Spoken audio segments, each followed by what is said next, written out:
En Telediario Televisión y para todo el país recibimos en nuestros estudios al candidato, precandidato en rigor de verdad para ser específico, a presidente por el Frente Nos, el señor Juan José Gómez Centurión. ¿Cómo le va? Gracias por venir. De visita en la provincia de Córdoba haciendo agenda, coincidiendo con el presidente. Bueno, yo ayer estuve en Córdoba, hoy va el presidente. Macri le sigue los pasos a usted, podríamos decir. Exactamente. Y hoy visitando Recuerdos, así que gracias por la invitación. Al contrario. Recién me comentaba respecto de esta polémica en torno de las segundas marcas, que es el emergente de una situación económica, una crisis económica. ¿Es lo más gravitante en la campaña, la situación económica desde su punto de vista? No. En nuestra postura nosotros estamos convencidos que el deterioro económico de la Argentina tiene que ver con un fracaso sistemático de la clase política de presentar una solución, y esto tiene que ver con apartarse de determinados valores que son básicos en la gestión ¿Toda pública. la clase política en general? Sí. ¿Sí? La Argentina por igual. Tiene 4 décadas de fracaso sistemático. Yo tengo 61 años.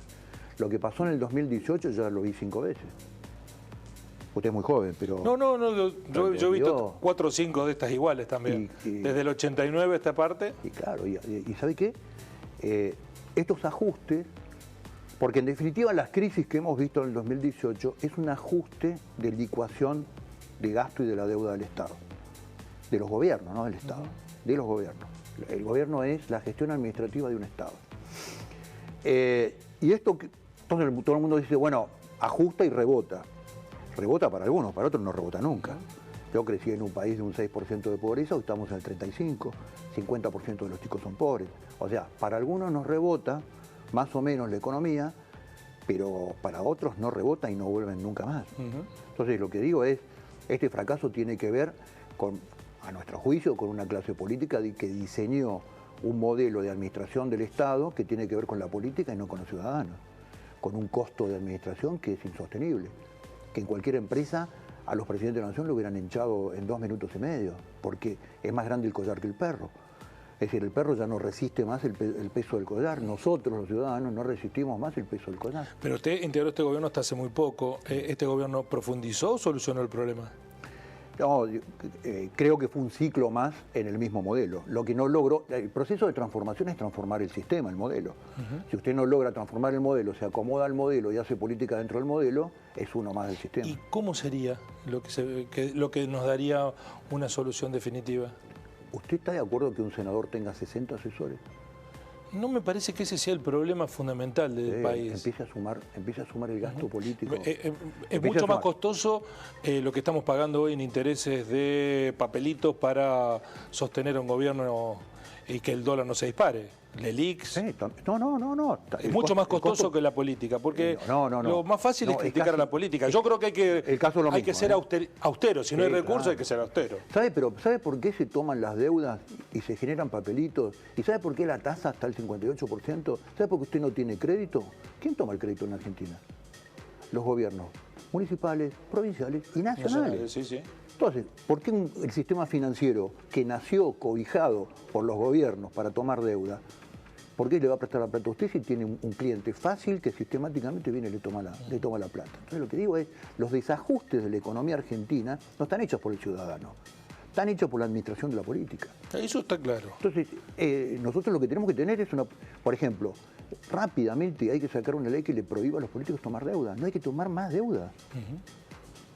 ¿Cómo puede ser que un país que produce lo que produce la Argentina, que tiene la capacidad exportadora que tiene la Argentina? Yo coincido con usted, pero cuesta creerle en usted este mensaje, porque acaba de integrar el gobierno más endeudador desde el 83 a esta parte.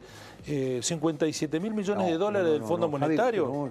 100.000 millones de dólares de los... ¿Sabe que es más caro que los 57.000 del Fondo Monetario, que yo comparto que es un disparate, y la base china que nos dejó Cristina en Neuquén? Esa base, ¿sabe qué? Está bien, discutámoslo a eso, pero me parece que es harina de otra discusión. Todos nos han endeudado, por izquierda o por derecha. Todos. Cristina nos endeudó al 15% con Venezuela, la tasa más alta que pagó un país en la historia de las relaciones internacionales. Entonces lo que digo es, yo lo que estoy diciendo es que hay que cambiar el sistema.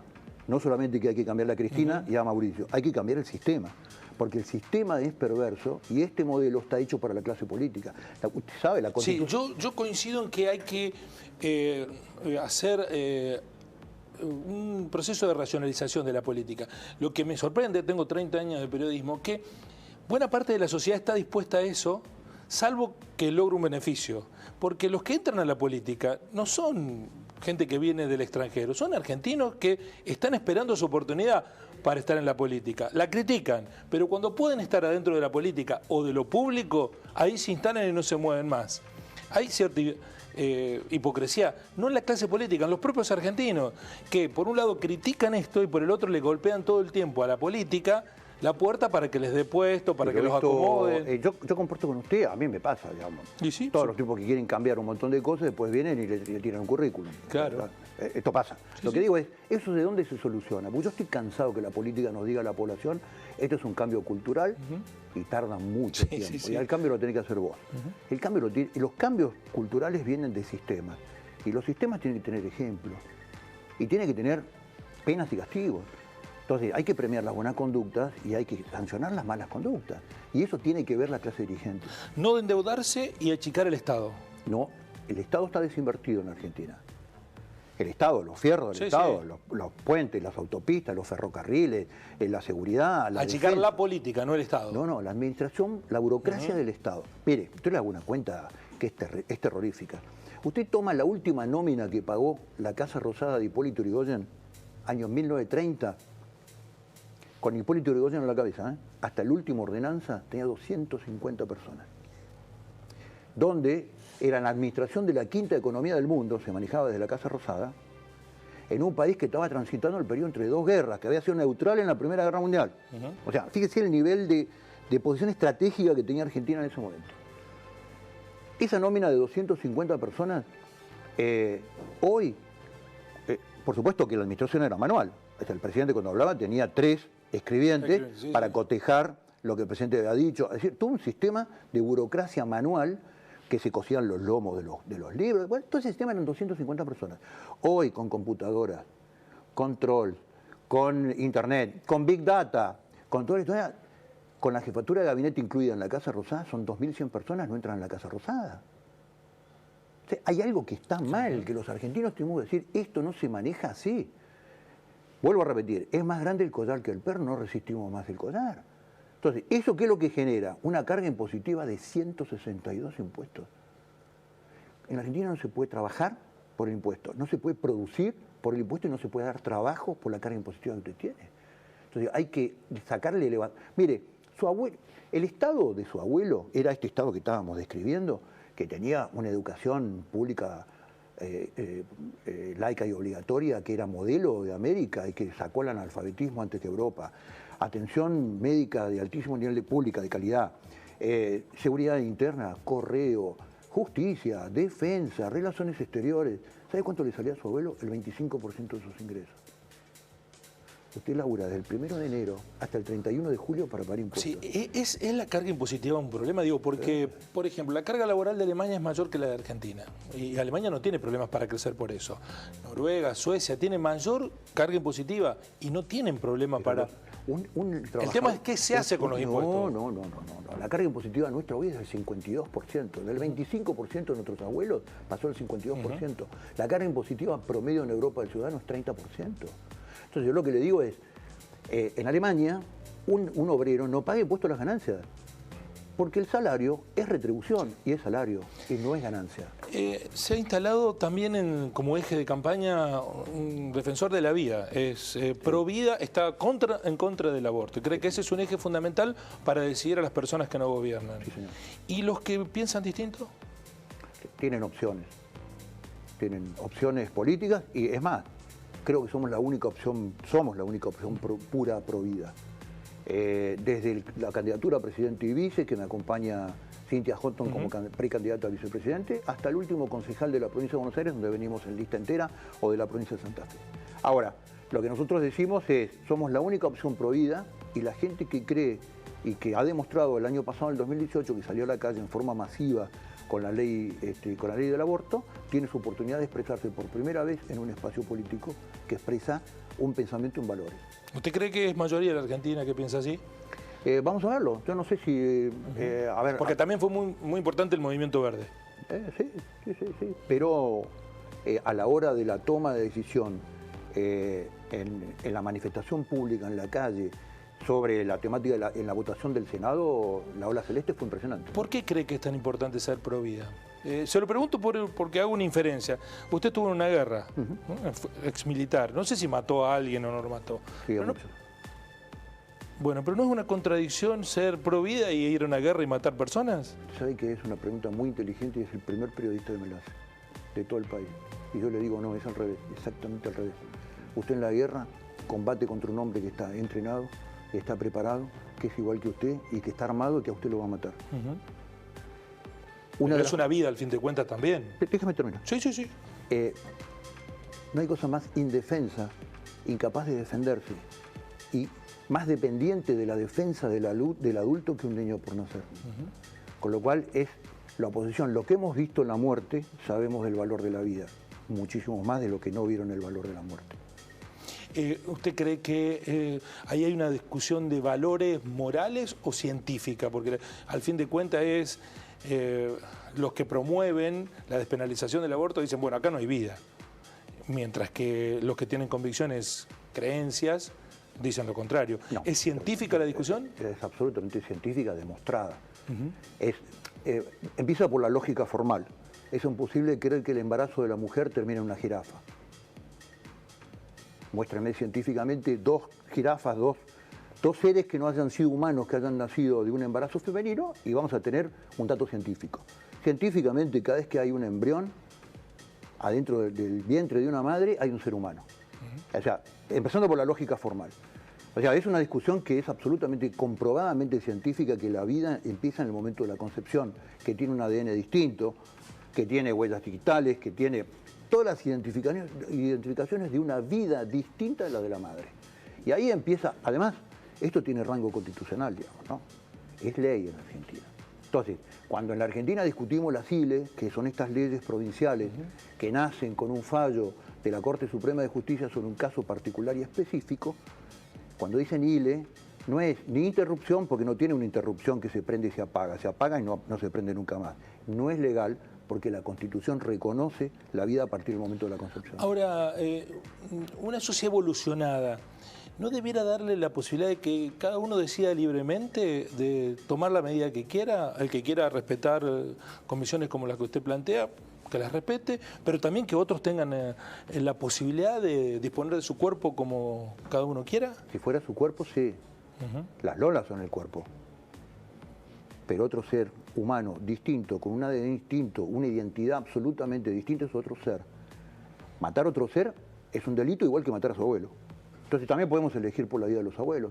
Entonces la pregunta absurda, porque hay cosas que por ahí son para nosotros son tan evidentes que hay que demostrarlas por el absurdo. Pues no ponemos una ley de matarlo al año, al chico. Si es lindo lo dejamos vivir, si es feo lo matamos al año. Es más, sería... Porque además, fíjese que usted al año le daría la posibilidad al bebé de su única posibilidad de defensa. ¿Sabe cuál es la posibilidad de defensa de su bebé? De un bebé, hacerse querer. Usted al año por lo menos le daría la posibilidad de hacerse querer y que no lo maten. Matándolo en el vientre no le da ninguna chance. El nacimiento no garantiza que una persona sea afectivamente bien recibida. Le da la chance. Sí, le da la chance, pero no lo garantiza, ¿no? En el vientre no le da ninguna chance. Ni siquiera la tenencia de recursos. Hay gente con disponibilidad de recursos que tienen su hijo y no los quieren. En el vientre no le da ninguna chance. Los cambios de tema para plantearle respecto del rol de Argentina en la defensa de Malvinas. Leí por ahí que usted le ofreció a José Luis Espert una especie de competencia interna para definir candidatos y que usted empatiza con Espert. No. En términos económicos, ¿leí mal o no? No. Yo lo que sí creo que nosotros podríamos haber competido en las PASO generando un espacio político con muchas diferencias, pero también con puntos de encuentro. Sí. Por ejemplo, las diferencias están sobre Malvinas, lo escuché a Espert que dice, bueno, perdimos la guerra, ya está. No, Espert tiene un concepto de la soberanía nacional totalmente distinto al mío, tiene un concepto sobre la nación totalmente distinto al mío, tiene un concepto del aborto totalmente distinto al mío, tiene un concepto económico absolutamente distinto al mío. Yo creo en el rol del Estado, él no cree en el Estado, es un desarmador del Estado, digamos, ¿no? ¿Tenemos? Entonces no se parecen en nada. No, a ver, sí creemos que hay que ordenar la economía, que sí creemos que hay que achicar el gasto. Metodológicamente hay muchas cosas en las que estamos de acuerdo y podría haber armado un espacio político. ¿Le parece que estamos defendiendo la soberanía de Malvinas? No, hace 40 años. A ver, lo que usted requiere en una disputa diplomática con un país como Gran Bretaña es una estrategia diplomática. Que sea probamos con la seducción, los ositos y esas cosas y no funcionó. No, pero peor todavía. Esto arranca antes. En el 83, la gestión de Dante Caputo como canciller ofreció un acuerdo con la Unión Soviética para instalar sondas submarinas en el Atlántico Sur. No prosperó. Después vino la estrategia de seducción con los ositos Winnie-Pooh y las relaciones carnales. Y de ahí pasamos, sin escala, a hacer las relaciones carnales con Irán, pasando por Venezuela. Eso no es una estrategia. Las relaciones exteriores son una política de Estado, no una política de gobierno. Con lo cual, la Argentina en el mundo no es creíble todavía en términos de decir, cambian los gobiernos y estos pibes arrancan para el norte y después arrancan para el sur. Con lo cual, lo que hay que desarrollar es una estrategia en el tiempo de carácter diplomática que tenga un acuerdo en los sectores más importantes de la Argentina. ¿Sabe cuál es el problema hoy de un acuerdo de esa naturaleza? No hay partido. Usted para hacer un acuerdo político requiere garantes. Y no hay partido. Cuando lo acusan de levantarse contra la democracia, de haber acompañado a Aldo Rico, bueno, de hecho el actual ministro de Defensa dijo que fue un episodio chiquito de la historia. ¿Esto es así? Sí. Fue más chiquito de lo que contaron los medios. Mire, cuando el presidente Alfonsín descubrió que lo habían engañado con Semana Santa, ¿sabe lo que hizo? Tomó el helicóptero y se fue a vernos, que era lo único que nosotros pedíamos, era hablar con el comandante en jefe de las Fuerzas Armadas, que es el presidente de la Nación. Y cuando fui a hablar... ¿Fue sedición eso? No, fue una cuestión interna, nunca salimos de un cuartel. Fue, mire, Semana Santa reúne dos... ¿No fue amenazada la democracia? No, nunca jamás. Por eso el presidente Alfonsín, cuando después de volver de Campo de Mayo, cuando se da cuenta de lo que había pasado, le habían vendido que era un tejerazo, que era la oportunidad de hacer un gesto político, de decir que había salvado un golpe de Estado, cuando se dio cuenta de lo que pasó, ¿sabe lo que hizo? Echó a la cúpula, no nos echó a nosotros. Entonces lo que digo es, el mismo presidente Alfonsín... se pudo haber sentido amenazado, ¿no? ¿Amenazado el presidente de la Nación? Y sí. ¿Con todo el poder del Estado? ¿Usted no cree que el presidente Alfonsín hubiera tomado una medida? Este país tiene una historia de golpes militares que usted conoce. Alfonsín... Sí, y Alfonsín también la conocía. Sí, claro. Los gobiernos radicales han participado de un montón de... El Partido Radical participó de un montón de golpes de Estado. Sí, conocía cómo era el tema y entendía claramente que no había amenaza de la democracia. Eso lo entendió él. Si usted fuera presidente, ¿seguiría adelante con los procesos de juzgamiento de los militares que participaron de episodios durante la dictadura? Fuera de la ley, obviamente, episodios fuera de la ley. Yo lo que creo que hay que hacer una ley de pacificación en Argentina que entienda la revisión de muchos juicios que tienen sentencias írritas en esos casos. Porque fueron sentencias que se aplicaron con leyes retroactivas a delitos que no existían en el momento de la comisión. Que hay sentencias dadas con acuerdos de testigos, hay sentencias dadas con testigos falsos, hay un montón de sentencias que son de naturaleza írrita. Y además, creo que cumplido... ¿La ley de pacificación es indultos? No, el indulto conmuta la pena. No, yo no estoy hablando de eso, estoy hablando de sentencias írritas. ¿Dejar de juzgar a los que todavía no terminaron de juzgarse? No, las sentencias puestas que sean sentencias írritas. Por ejemplo, usted no puede... Hay más de 800 casos de militares que murieron en prisión preventiva. Adentro, sin tener una causa en desarrollo. Usted no puede tener una prisión preventiva a un hombre de 80 años esperando una causa. Bueno, hoy hay mucha gente así. Bueno, no lo puede hacer. Civiles. Yo lo digo, ¿a qué se dedica la Secretaría de Derechos Humanos? ¿A quién defiende la Secretaría de Derechos Humanos? Hoy, pareciera que nadie. A nadie. Bueno, llegamos a la misma conclusión. Pareciera que a nadie. ¿A quién molestó que lo mandaron a D'Alessio a investigarlo? A todo el mundo. Yo soy sumamente molesto, evidentemente. Sí, el otro día fui a declarar con el juez Ramos Padilla a Dolores y la verdad que me di cuenta que tenía una causa muy estudiada, muy profesional, con muchísima información que a mí me dejó realmente sorprendido, ¿no? ¿Qué le sorprendió de eso? Me sorprendió, yo ya sabía que existía, pero no tenía datos ciertos, una mafia de inteligencia part-time, de personal tercerizado que trabaja a veces para funcionarios, a veces para el delito y a veces para el Estado. Y la verdad que es una cosa espantosa que a 36 años de democracia no hayamos solucionado el tema de los servicios de inteligencia. Mire, hay como... Lo están usando, digo, algunos políticos Sí, bueno, lo pero están ahí, usando. fíjese que ahí hay un cinismo fenomenal, ¿no? Por un lado, todo lo políticamente correcto se abstiene de hablar de la temática de inteligencia. Por ejemplo, el Ministerio de Seguridad hace 4 años que no nombra el director de inteligencia criminal. El narcotráfico se combate con inteligencia criminal. Conocer a las bandas, saber quiénes son, identificar a las personas, vincular los delitos. Por un lado, el Estado formalmente desconoce que exista un modelo de inteligencia y por otro lado, en forma subrepticia, funcionarios, y ya le digo, trabajando alternativamente para el delito, para el Estado y para funcionarios, existe una red de inteligencia que trabaja part-time. Para usted entonces está trabajando bien, Ramos Padilla, no está sesgado. No, yo no puedo analizar, no estoy en condiciones de analizar toda la causa. Lo que yo vi en el esquema de la investigación es lo que a mí tenía, que realmente había un trabajo muy profesional. Le agradezco mucho ya participado del reportaje. Una última pregunta, ¿cómo se rompe lo que parece que muchos medios están alimentando, que es la polarización, con esta idea del voto útil? ¿Cómo se hace? La gente lo va a romper. La gente. Lo que se llama, en el mundo hay un proceso del grito del silencio, que ya pasó en Europa, que pasó en Estados Unidos, que pasó en Brasil, en donde la gente en forma oculta, subrepticia, en el cuarto oscuro, colocando un voto, le da un grito de alerta a lo políticamente correcto, al establecido, al establishment. Eso va a pasar.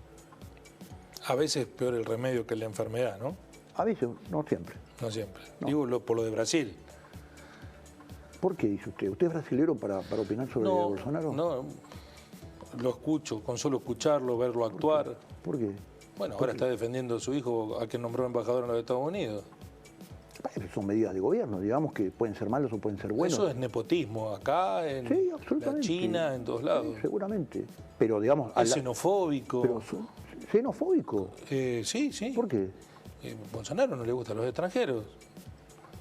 Homofóbico, no le gustan los homosexuales. No, yo creo que hay una caracterización del personaje que hace la política correcta sobre eso, el establishment, el modelo culturoso correcto, con lo mismo hicieron con Trump. Ahora el redneck americano que le defiende su trabajo lo vota Trump. Mire, en Brasil hasta las comunidades gay lo votaron a Bolsonaro. Y no tiene la patente de homofóbico que los periodistas argentinos dicen que tiene. Me parece, digamos. Yo no le pongo la patente, yo leo las cosas que dice y con eso me alcanza. Pero los brasileños no lo interpretan así, ¿eh? Ah, bueno, sí. Bueno, digamos que son los usuarios de Bolsonaro. Claro. De Bolsonaro. Le agradezco, Un ha sido muy placer, interesante gracias, la charla, es muy muchas amable. gracias.